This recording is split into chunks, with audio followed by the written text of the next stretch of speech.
period, then we must take care that the environmental integrity in the Kyoto system is maintained, and there we need some reforms, and that will have to be part of the agenda in Cancun if we are to consider to take the second commitment period. Yes, sir. Ian Finlayson, I work for the state government in Massachusetts on climate policy. You could argue that in the leadership in China, Europe, and US, the leaders all share belief in climate policy.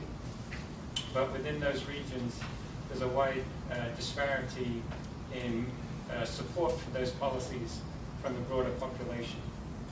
So I'm wondering if in the climate negotiations there's been any discussion of education and outreach or other ways of dealing with disparate public support for climate policy. I think, yes, it is being discussed time and again. Actually, the cold winter in Europe started in Denmark the very day the COP15 started in Copenhagen. And all these delegates, they were just standing there freezing. And we saw, I would actually never thought that things were that vulnerable, but we saw that after 1 month of cold in Europe, then people started to say, okay, maybe the alarm is called off. I mean, to me, it proved that, wow, you really have to get some of this knowledge out even more. Also with the press, I think.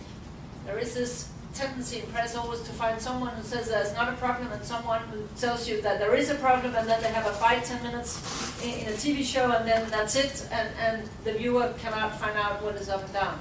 So I think it's still incredibly important to try to sort of give the information, give the facts, avoid to be too alarmist, and at the same time also, that was what I tried to say in the beginning, say that, okay, you could be a skepticist, but wouldn't you think that in any case, it would be a very good idea to become much more resource efficient? When 9 billion people at the middle of this century, all of them want to share in the good life.